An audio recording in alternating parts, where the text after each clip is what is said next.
ಸರ್ಗೆ ಡಯಾಬಿಟೀಸ್ ಇತ್ತು, like uncontrolled ಆಗಿತ್ತು, HbA1c ಎಲ್ಲ ತುಂಬ ಜಾಸ್ತಿ ಇತ್ತು, ಮತ್ತು ಕಾಲಲ್ಲಿ ಒಂದು ಕೈಂಡ್ ಆಫ್ ಗ್ಯಾಂಗ್ರೀನ್.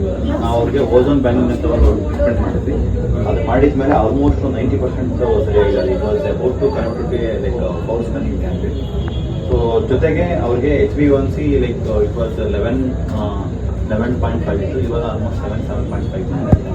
ಮುಖ್ಯವಾಗಿ ಅವ್ರಿಗೆ ಇಂಪ್ರೂವ್ಮೆಂಟ್ ಆಗಿರೋದು ಒಂದು EGFR ಅಂದರೆ kidney filtration rate, like glomerular filtration rate 52 ಇತ್ತು. ಈಗ ಅವ್ರಿಗೆ ಇಂಪ್ರೂವ್ಮೆಂಟ್ ಆಗಿರೋದು ಒಂದು 86. ಎಕ್ಸಲೆಂಟ್. ಇದಕ್ಕೆ ಇವ್ರು ಏನು ಡಯಟ್ ಮಾಡಿದ್ದಾರೆ ಅದು ಮೇನ್ ರೀಸನ್. ಅವ್ರಿಗೆ ಏನು ಡಯಟ್ ಮಾಡಿದ್ದಾರೆ ಅಂತ ಒಂದು 2 ಸೆಂಟೆನ್ಸ್ ಅದು ಏನಂತ ಪತ್ತೆ ಮಾಡಿದ್ದಾರೆ? ಪತ್ತೆ ಏನು ಏನು ಹೇಳಿದ್ರು ಅಷ್ಟೇ. ಫ್ರೂಟ್ಸು ಚಪಾತಿ ಏನು ಸ್ಟಾಪ್ ಮಾಡಿದ್ದಾರೆ. ಮಾಡಿದ್ವಿ. ಫ್ರೂಟ್ ಸ್ಟಾಪ್ ಮಾಡಿದ. ಫ್ರೂಟ್ಸ್ ಯಾವುದೋ ಒಂದು ಸಿಂಪಲ್ ಆಗಿ ಈ ಸೇಬೆಹಣ್ಣು, ನೇರ್ಲಿ ಹಣ್ಣು ಮಾತಾಡ್ತಾ ಪಪ್ಪಾಯ ಅದೆಲ್ಲ ಸ್ಟಾಪ್ ಮಾಡಿದ್ದಾರೆ. ಮತ್ತೆ ಬೇರೆ ಏನೇನು ಡಯಟ್? ಚಪಾತಿ ಬಿಟ್ಟಿದ್ದೀರಾ? ಚಪಾತಿ ಮೇನ್ಲಿ ಹಾಲು ಚಪಾತಿ ಸ್ಟಾಪ್ ಮಾಡಿದ್ದಾರೆ.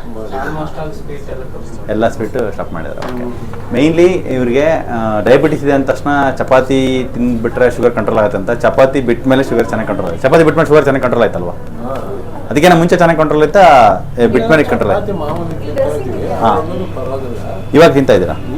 ಅಲ್ಲ, ಅದೇ ಇವಾಗ ಚಪಾತಿ ಬಿಟ್ಟಿದ್ದೀರಲ್ವಾ? ಚಪಾತಿ ಬಿಟ್ಟ ಮೇಲೆ ಶುಗರ್ ಚೆನ್ನಾಗಿ ಕಂಟ್ರೋಲ್ ಆಗಿದೆಯಾ ಅಥವಾ ಮುಂಚೆ ಚಪಾತಿ ತಿನ್ನುವಾಗ ಕಂಟ್ರೋಲ್ ಆಗಿತ್ತಾ? ಹಾಂ, ಅದೇ ಮೇಯ್ನ್ಲಿ ಚಪಾತಿ ಅದು ಅಷ್ಟು ಹೆಲ್ತಿ ಫುಡ್ ಅಲ್ಲ. ದಯವಿಟ್ಟು ಚಪಾತಿ ಸ್ಟಾರ್ಟ್ ಮಾಡ್ಕೊಳ್ಳಿ. ಯಾಕಂದರೆ ಲಾಟ್ ಆಫ್ ಗ್ಲೂಟೆನ್ ಮತ್ತು ಫೈಬರ್, ಜಸ್ಟ್ 1% ಫೈಬರ್ಗೋಸ್ಕರ ಚಪಾತಿ ತಿನ್ನೋಕೆ ಹೋಗ್ಬೇಡಿ.